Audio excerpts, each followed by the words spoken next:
now move on to the members and their question. Mr. Williams, for up to 6 minutes, please. Thank you very much, Madam Chair, and thank you to our witnesses for attending this very important meeting today. And, we really talk about the need for balanced trade, and looking at this relationship with China, but also with the Americans. And Mr. Herman, I'll start with you. You finished it. Can you just let the committee know just a little bit about the current relationship with the U.S. and the Canadians when it comes to trade, and specifically if you can speak about the recent almost doubling of softwood lumber tariffs and the digital sales tax and what they're bringing up as concerns on that? Oh, those are good questions. Look, in a major trading relationship like the one we have with the Americans, there will always be disputes and disagreements, and softwood lumber is one of those. It's just a fact of life that the U.S. industry is well organized, deep pocketed, and they can keep this dispute going as long as they want. The only way to deal with softwood lumber is to have a separate agreement with the Americans settling this matter. There will always be these kinds of differences. The point I make is that in the large scheme of things, it is important for Canada, Mexico, and the United States to work together to deal with major international concerns such as the Chinese aggressive trade actions. So as part of a trilateral trade agreement, one of the largest, if not the largest trade relationship in the world, we should work together with our trading partners. And look, to be frank, I don't think it's a secret. Everybody on the committee will know this. Our trade with the United States is our dominant interest when it comes to international trade. And so we have to work closely with them, notwithstanding, Mr. Williams, notwithstanding the differences we might have in discrete, separate subject areas. And just from your expertise right now, is that relationship better or worse, given the fact that, yes, softwood lumber is going for a while, but we just doubled the tariffs, and they're bringing up issues that are affecting trade, and they're talking about the digital sales tax is affecting a trading relationship. Is that making that relationship worse? Is it making it worse? Look, there'll always be tensions in certain areas. We have an agreement, and the agreement provides for the resolution of those disputes through a third-party settlement process. We'll have to work that out. The Americans will... Thank you so much, sir. I only have so much time. Mr. Warren, we talked about the steel industry and aluminum. You talked about a broader sense of 600,000 workers. How many workers are just in the steel industry, directly or indirectly?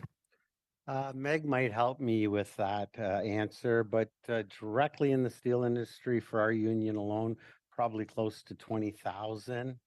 And that's talking our members, our locations.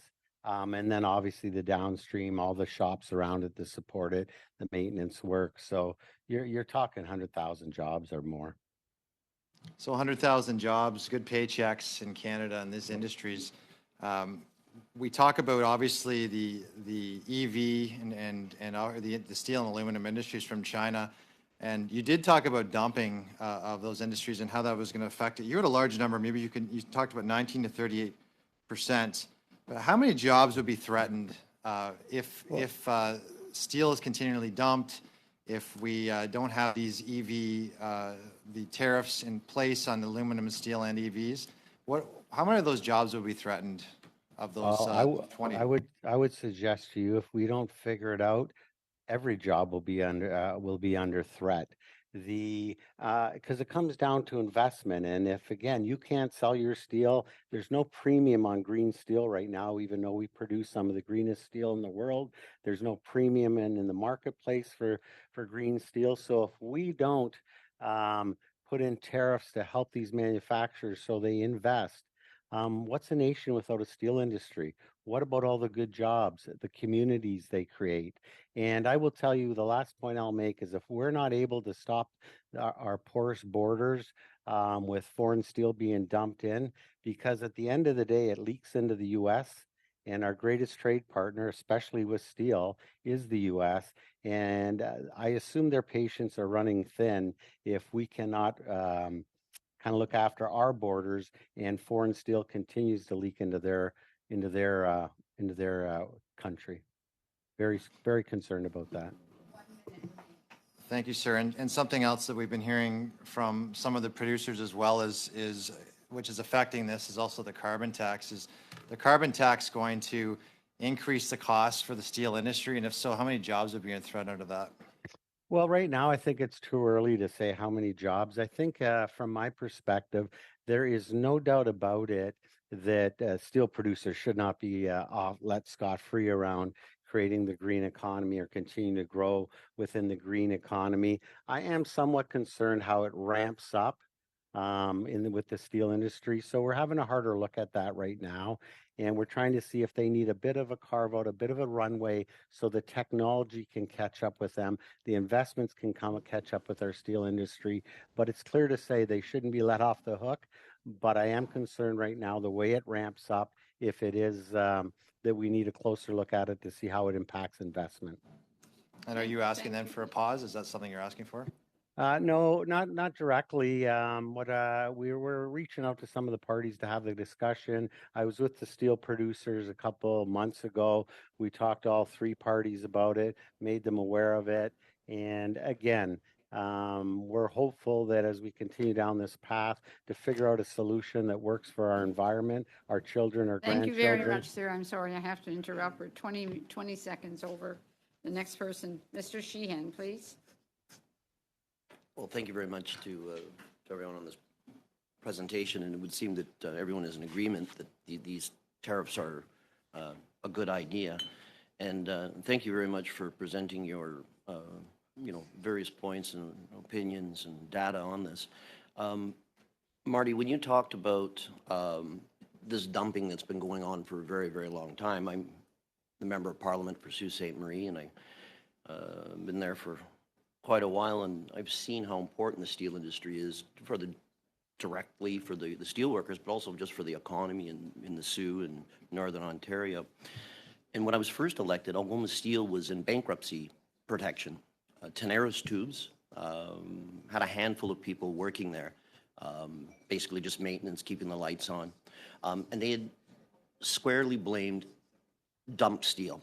And that was why they were in such a terrible situation. So fast forward, in our first budget, we implemented a plan to strengthen Canada's response to unfair trade, and we implemented measures that created a longer length of time in which a penalty, a lunch level, would be in place. And then we launched a consultation, and after that consultation in 2017, we introduced some really important facts. A particular market situation was one piece of anti-dumping legislation. And the anti-circumvention, scope ruling, and union participation. And I just wanted to highlight and underline the union participation and how important it has been, I believe, for us as we continue our journey together to strengthen the steel industry. I think of Cody Alexander from District 6 and how he had said he went and participated at one of these committee meetings, and they had a favorable ruling after the steelworkers presented how it would affect their jobs and how unfair it was.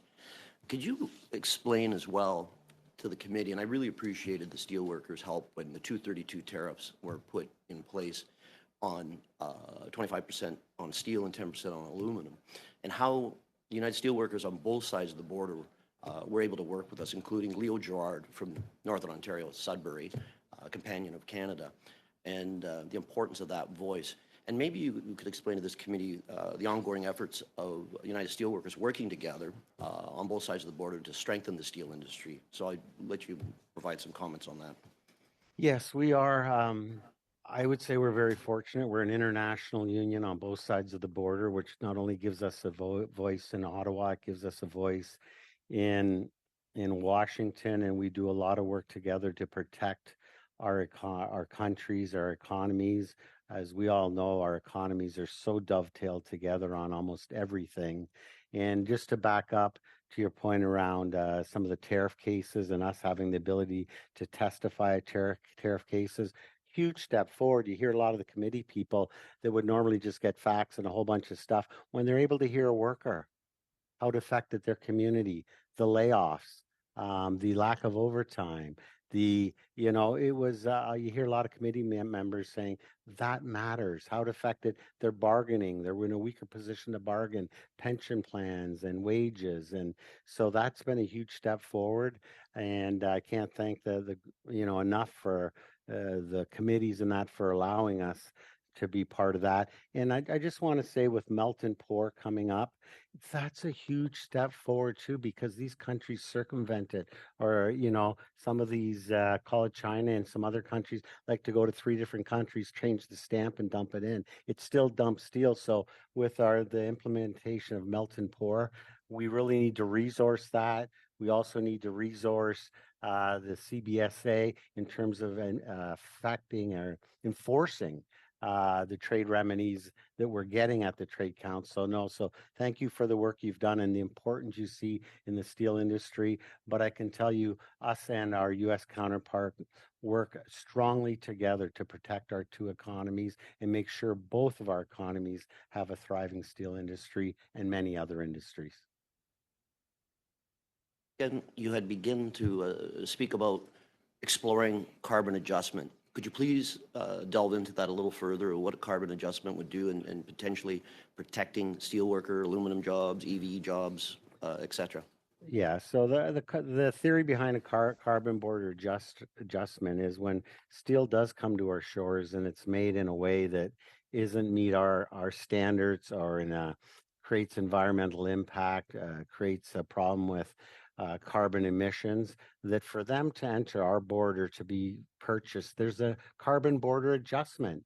You're not doing what it takes to change the world for our kids and grandkids, and we can no longer just let your steel into our country, your product into our country, if it's not made up to our standards, because all as you do at that point is undercut all the good work the steel manufacturers are doing in Canada and the US, and you make them not want to invest. And the minute you don't get investment in these huge operations, you're like a grape dying on the vine. So yeah, it is a next step, an important step. I was going to ask the CLC about how important the prevailing wages and union wages are for the tax credits, if you could answer that in a very short time. It's extremely important to create good jobs in the transition to a green economy, without a doubt. Sir Sabar-Tremblay, 6 minutes, please. Oui, merci. Salutations à l'ensemble. Thank you, and I want to bring greetings. 1 second. So I want to greet here all the witnesses and thank you for being here. Thank you for your testimonies. Mr. Breton, hello.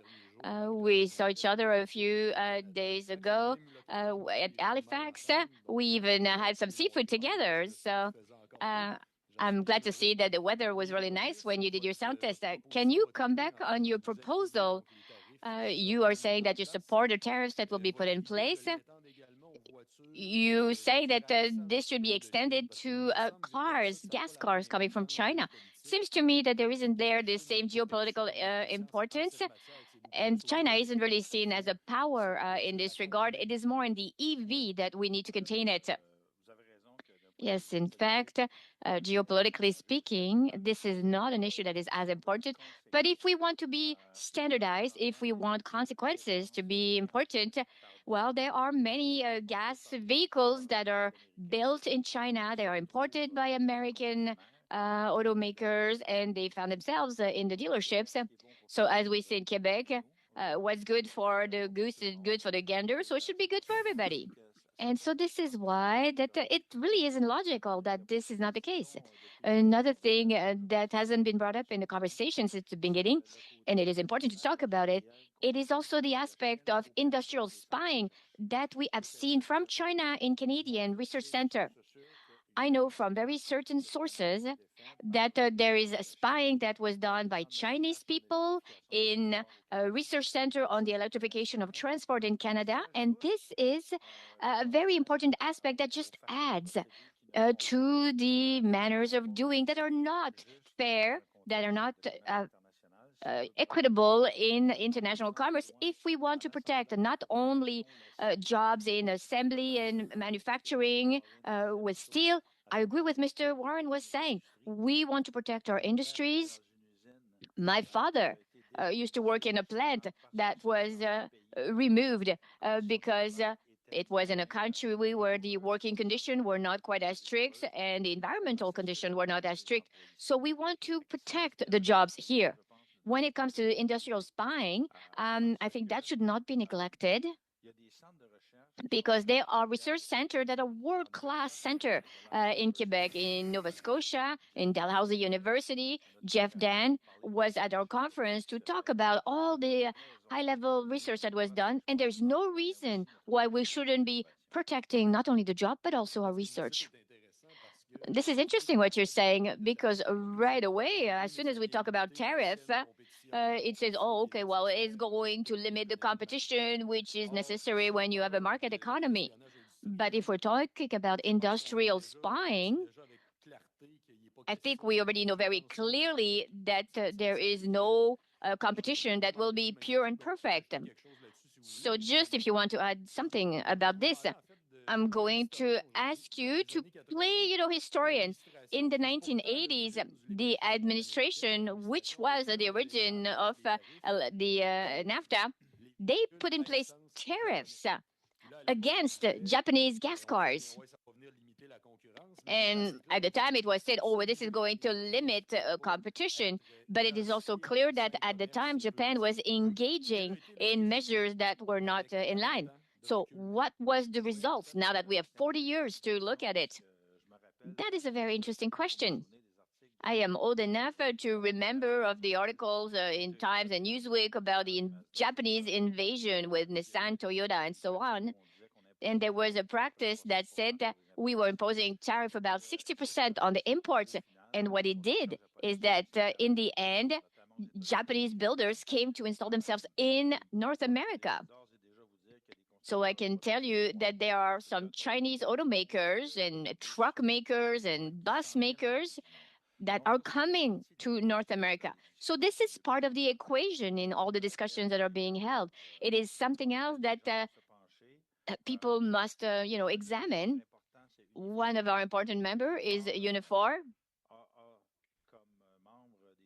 Unifor has members who work in assembly, in unionized assembly centers. And what we see is that several builders, they are offering non-union jobs now.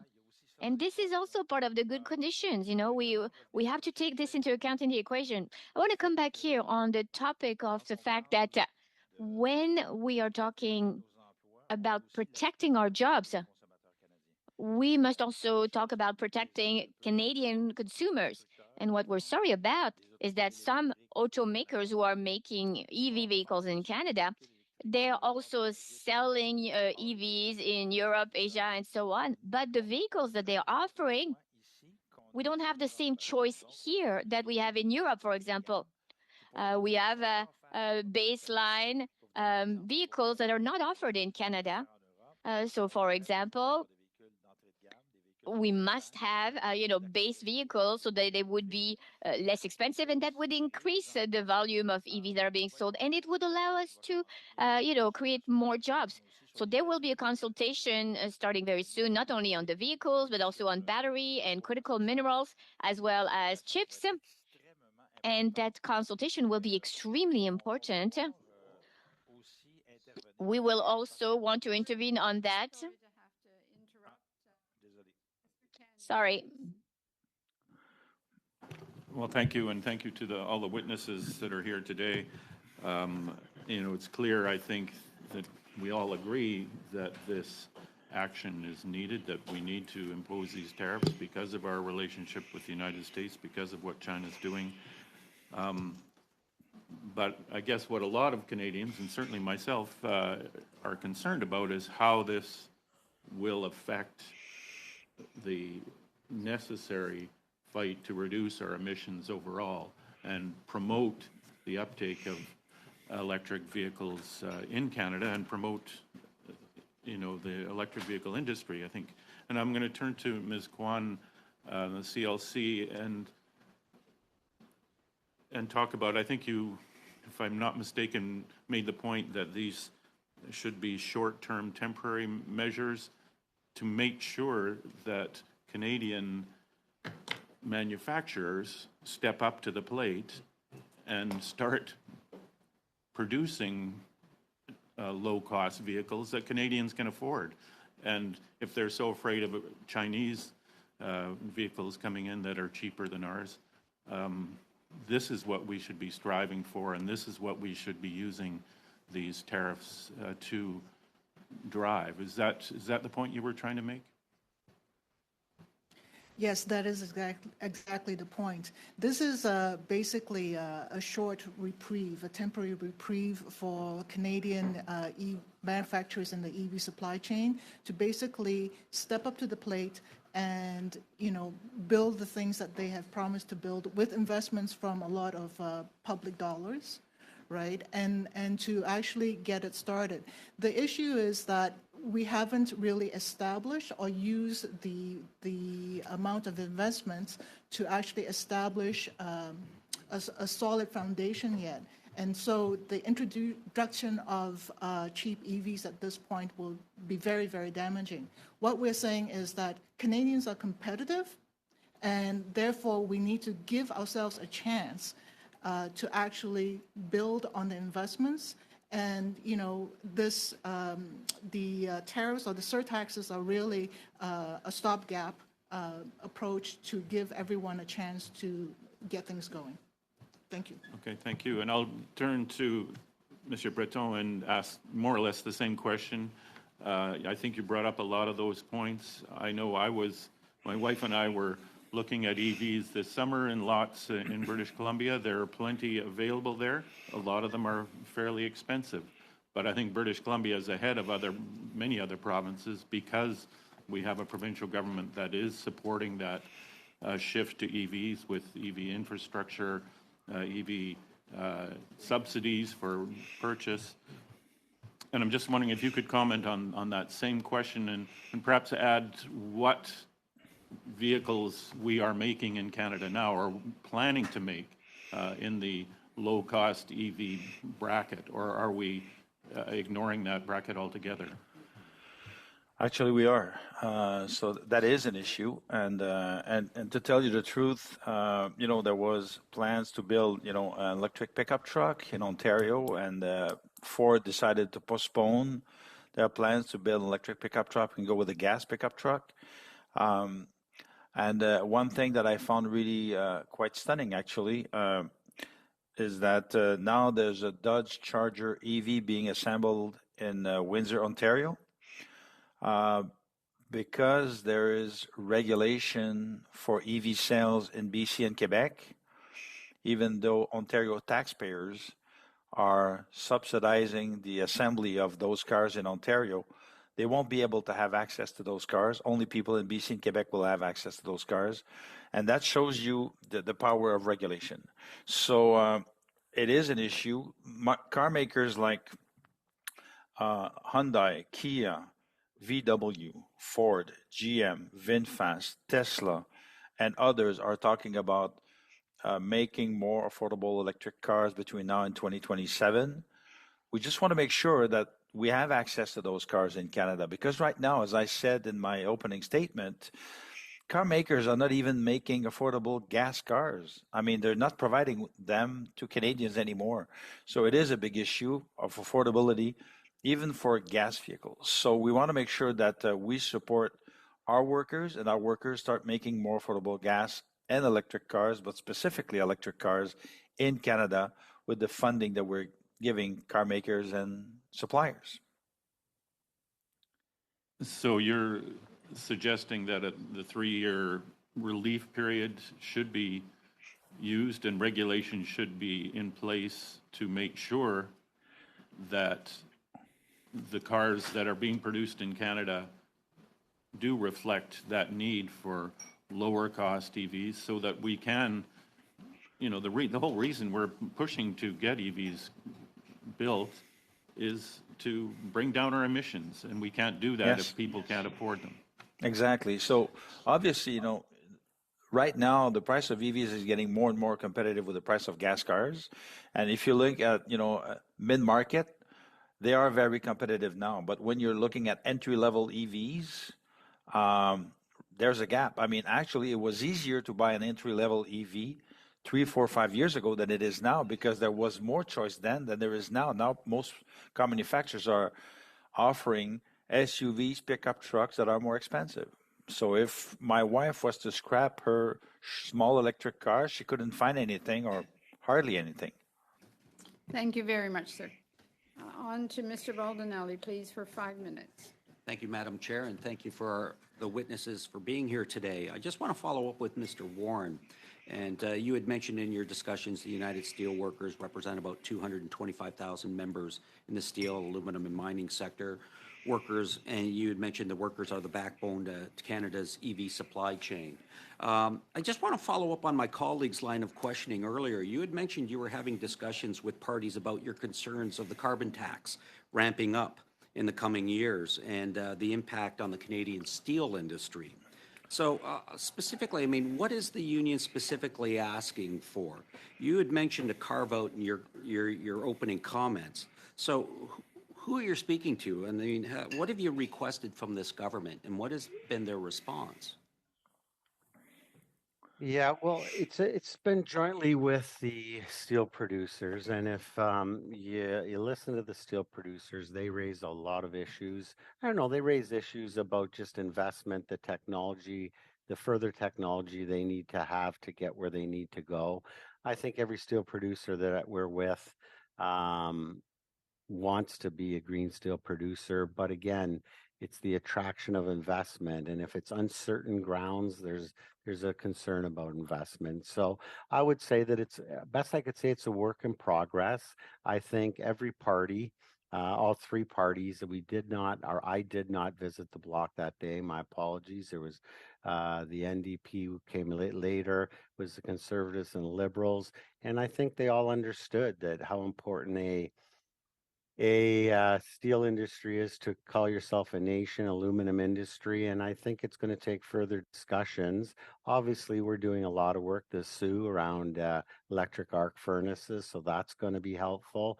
But again, I think it's an open dialogue. I don't think you can say the current plan won't work, but we're just now kind of raising some flags to say, hey, sometimes one shoe doesn't fit all, and the steel industry might need a longer ramp up or some other things.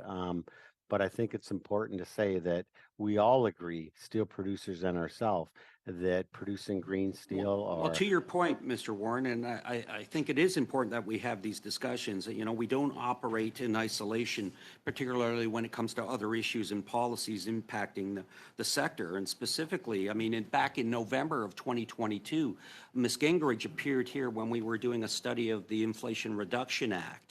And during her testimony, she did say this: we do have some concerns that the IRA's incentive for firms to invest in clean technology, absent any carbon tax, provide a double advantage to U.S. steel producers. She also testified later on, I think the combination of the lack of a price on carbon in the United States and the provisions of the IRA could put the Canadian steel industry at a disadvantage, including our members. So it seems this government, if steel workers aren't being undermined by the Liberals on carbon tax at home, they're being undermined by the Liberals letting artificially cheap Chinese-made EV, steel, and aluminum into Canada. And for many years, they've been undermining Canada on both. So do you agree, and what are your comments on this?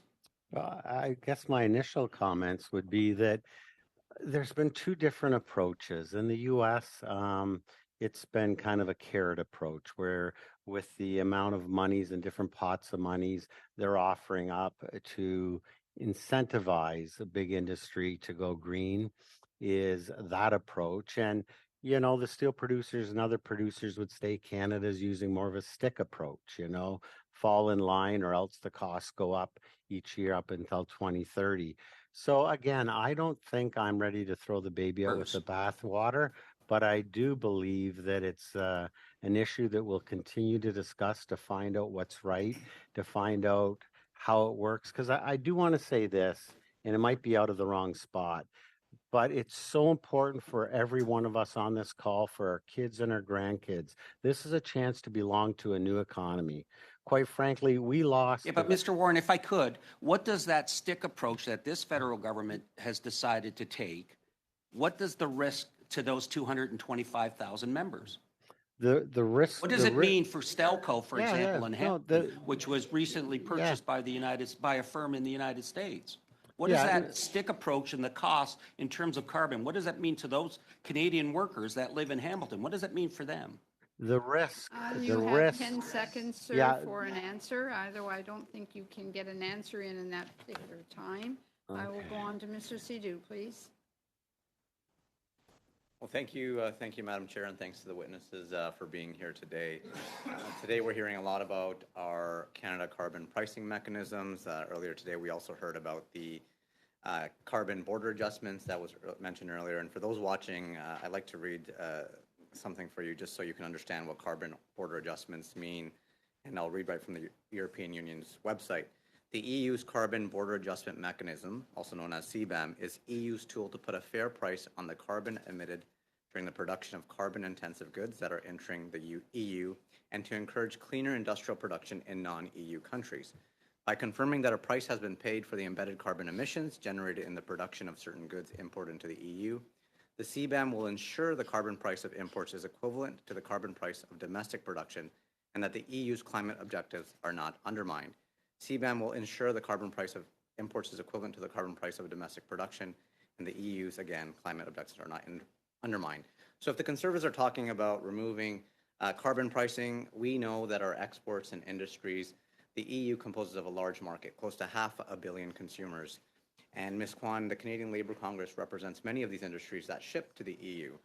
And so if we remove carbon pricing in Canada and we don't have environmental progressive policies in place, no doubt we will be hit with import taxes in the EU, which will unfairly target our industries and workers here in Canada. I'd like to hear your thoughts on that. Thank you for your question. I think that Canada's work on the carbon border adjustment front has been a little slow, and we need to do better on it. My understanding is, and we have a lot to learn from the EU, is that the way that we have been talking about the CBA in Canada is not compatible with how it's not integrated in a way that it would fit in with CBAM. But that doesn't mean that it's not working. That just means that we have to work harder to find ways of actually making the two systems work together. And you're right. If we don't meet some of the basic standards of the EU, or the US for that matter, we will be at a loss. Canada will be penalized and jobs will be lost or, manufacturing decreased because of that. So one way or another, in order to actually build a sustainable, resilient, green economy, we have to really take a long view and really invest in not just, the EV supply chain, but invest in a lot of other things. For instance, we have to invest in electrification, in charging infrastructure. We have to invest in a lot of technology as well. We cannot just say that this particular response to the Chinese EV is the endpoint. It is not.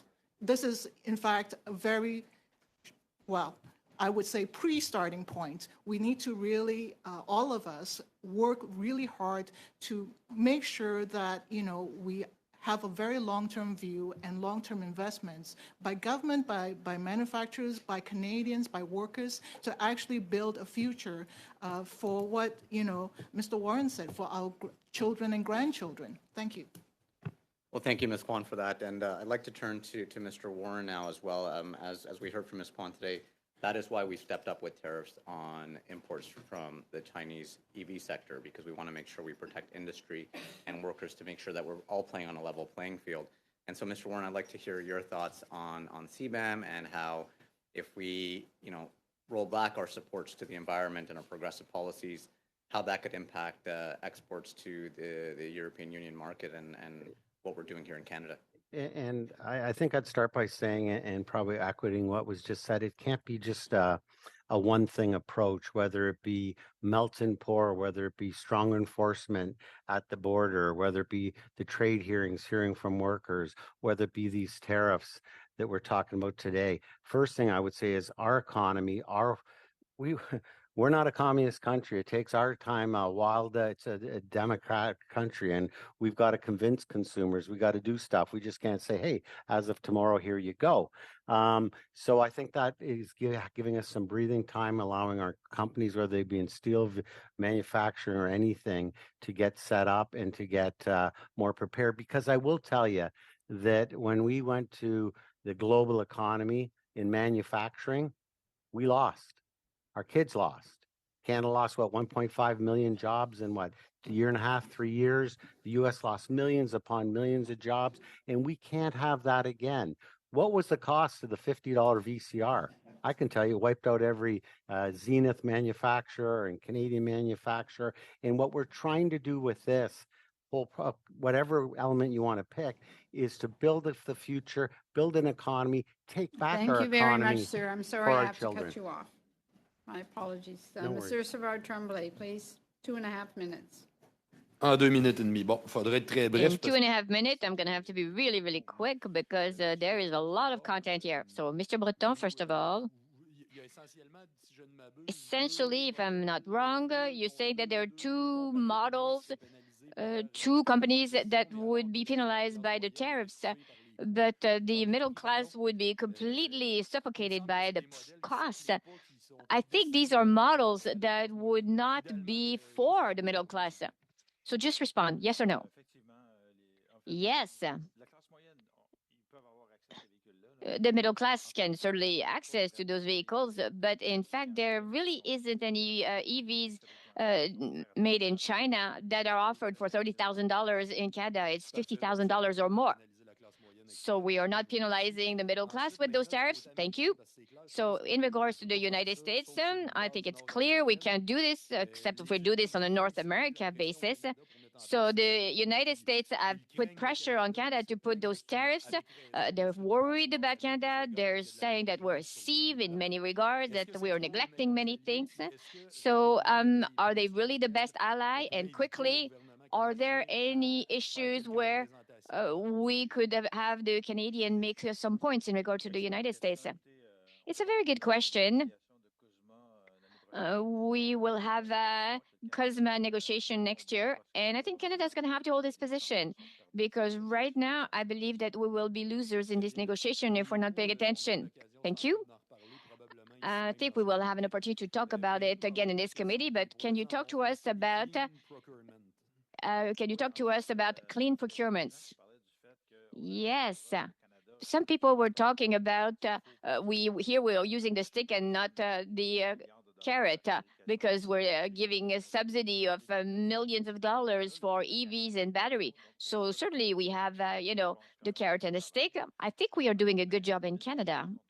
But one of the things that we've been talking about the last 2 years is to do what we do, clean procurement, which means RFPs that are green and they are not contravening the free trade. So Canada can order components for those vehicles that are green within Canada. And then, so under the free trade, they cannot be penalized. And it would help the businesses and Canadian workers. And at the moment, Canada is not doing this. And this is really a missed opportunity. We have at the University of Sherbrooke, there is a research group that does this. We've talked about it in the House of Commons. We want to see clean procurement be part of Canadian policy. 2.5 minutes, please. Well, thank you. And I'm going to turn back to Ms. Kwan from the CLC. And you had a very short period of time to comment or expand on your comments about labor provisions and details on tax credits coming up. And I'm just wondering, I'd just like to give you more time to expand on that and say why it's important and what you hope to see for Canadian workers. Thank you very much for the question. So in the transition to a green economy, which is, ramping up, with bumps, as that's why we're here today, we need to make sure that the jobs available at the other end and during this transition are good paying, high skilled jobs. And having said that, I think that there are things that can be put into place, like the labor conditions of prevailing union wages and apprenticeship requirements that would help actually not only maintain the levels of skilled labor and good paying jobs in the sector of, whether it's any part of the EV supply chain. But what it'll do is that it actually builds the workforce that is highly skilled, has good paying unionized jobs, and it actually grows communities. I mean, we've seen this happen before when the auto manufacturing was first established, in Canada, right? Suddenly we have strong communities being built up, being grown because there are those opportunities, and that's why we have to make sure. And why not add value to public investment into these supply chain hubs when we can, and make sure that everyone has a piece of that prosperity down the line. Okay, I'm just going to quickly turn to Mr. Breton again, and tariffs will create, they'll benefit the manufacturers that are being protected by them, but they'll also create revenue. Do you have any ideas of what that revenue should be put toward in terms of incentivizing this shift to more EV sales? I'm not sure exactly what you mean by revenue. There won't be any revenue for because those tariff means that the car manufacturers are right now making or importing cars from China. They will stop importing them from China. They will either import them from the U.S. or from Europe, but it's just going to stop, the importation of electric cars made in China, right? Okay, thank you very much. Okay, on to Mr. General for 5 minutes, please. Thank you, Madam Chair, and it's good to be back. Good to see everybody again, and thank you to the witnesses for taking the time to be here today. Just wanted to quickly, my colleague across the table here, Mr. Sidhu, his comments were that he mentioned Conservatives want to remove the carbon tax. You bet we do want to remove the carbon tax. Glad that Mr. Sidhu's finally come on board and hearing the message to that.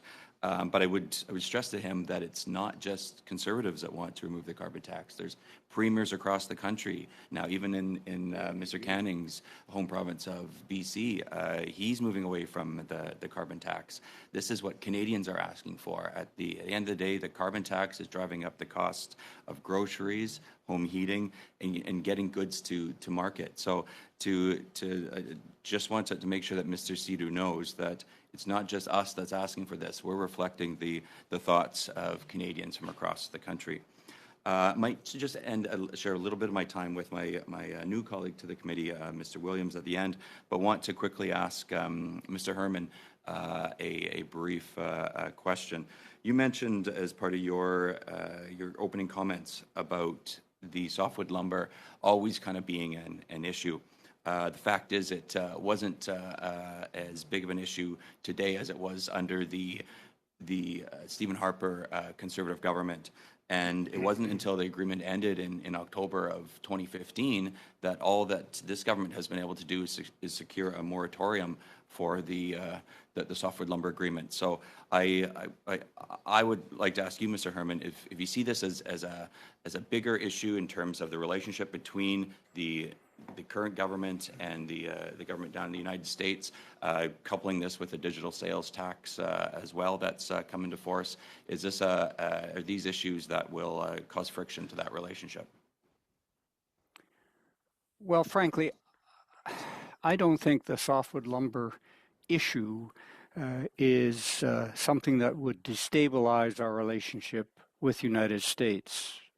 I had said earlier that it is an irritant. It is a problem, and it can only be resolved, in my view, through a separate agreement between Canada and the United States to deal with these issues. But I don't see softwood lumber as a destabilizing element in our relationship. It is one of a series of difficulties we have with our major trading partner. So I would hope that both sides could come to some agreement on settling this. But at the end of the day, it's about the U.S. industry wanting to protect its market share. And as long as they have the money to pay lawyers,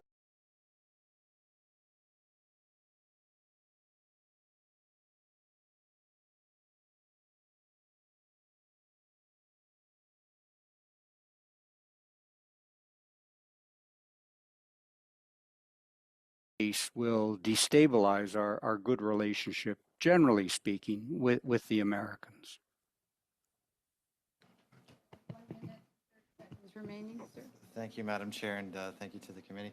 Ms. Kwan, we talk about union members and good workers in Canada. We want to protect those jobs. We're talking about the mining sector. So right now, this committee is debating tariffs on China. This government right now has not chosen to put tariffs on critical minerals from China. But 70% of cobalt and lithium is mined and refined and bought from Canada here. So it's not, those aren't union jobs in Canada, those are in China. 90% of rare minerals that provide batteries and magnets for batteries, they're mined in China and brought here. What can you tell me about the labor standards here in Canada versus China, and why those jobs should be protected, those mining jobs here in Canada, those unionized mining jobs? Thank you for your question. I'm not really that clear about what you're asking about, but definitely we have higher labor standards. In fact, because we have higher labor standards, we are attractive to the EU, we are attractive to the US, and I think that that's very valuable to our trading relationships with the US and the EU. In terms of, if you want to talk about labor standards, much of the, I believe, the extraction as well as the production of critical minerals for EV batteries are actually made in Xinjiang, which you know very well is made, is where a lot of forced labor is used. So, if I have, absolutely no desire for our standards to get to those standards in terms of our future in the green economy. Thank you very much. On to Mr. Arya for the completion of the second round. Thank you, Madam Chair. Madam Chair, sometimes I have policy disagreements with our colleague, Mr. Cannings, but I should state that the sentiments Mr. Cannings expressed during the first round of questioning, I agree with it. On the bigger picture, Madam Chair, the world order is changing, which started before COVID. Now it has since then accelerated. Globalization, as we know, is dead. So is almost the free trade. The free trade, which benefited both developing countries and developed countries, is on its way out. Protectionism is in. We are focusing on onshoring, nearshoring, friendshoring, and obviously we all want to protect our domestic industries. Where it will lead to, what impacts it will have, will be known after quite some time. But immediate impact would be whatever the policies to protect our industries we take will also have immediate effect on our other sectors within Canada, which are export dependent. Canadian agriculture sector have made Canadian agri-foods and agriculture produce exports. They have made Canada the 5th largest in the world. And it is that sector, I think, is going to get first impacted by the decision that we have made. Probably the canola growers will be the first group of farmers who are going to get affected. However, this is a reality.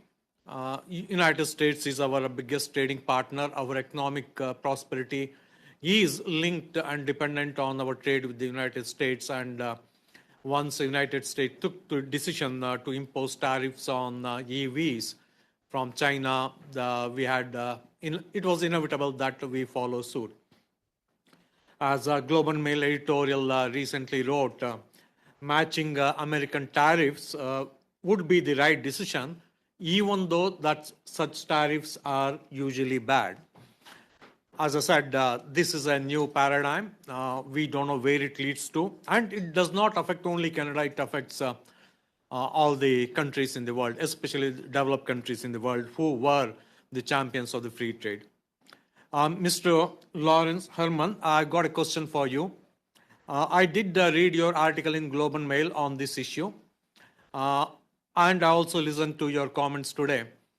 I think I don't know if you are 100% confident that the route we took using Section 53 of the Customs Tariff Act to do this is the right one.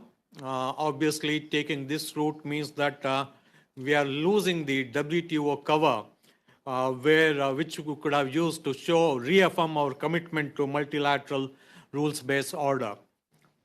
In that article, you do propose that we can provide two arguments. I think one of that arguments would have necessitated what you just proposed today, that we amend Section 53 of the Customs Tariff Act by including reference to national security. Obviously, the decision that we have taken may not go to the court to face the challenges. So the intricacies of what route we took, why we didn't go through the WTO route or the route we took may not get challenged. But I just want to ask you again, are you confident that the route we have taken using Section 53 is the right one? I am confident that it is the right route that we have taken in this case. Look, the world multilateral trading order is under tremendous stress. I think we've reached a point where it doesn't answer all of the challenges that countries face.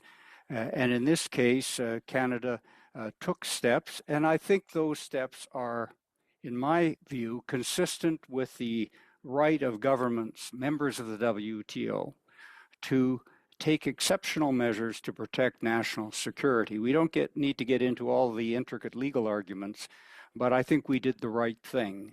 And we have to recognize that some of the rules of the multilateral order, which were drafted many, many decades ago, need to be adjusted and need to take into account the contemporary trading environment. And so we did the right thing. I think that, as I said before, we're part of a trade agreement with the United States and Mexico. I think we need to consolidate our operations as best we can and coordinate with our major trading partners. So from a legal and policy point of view, my conclusion is that the Section 53 tariffs were the right move in this case. Thank you very much, Mr. Herman. All right, that completes the 2 rounds. We have booked for some committee business. This is our first meeting of the new section. I will suspend so that we can go into camera.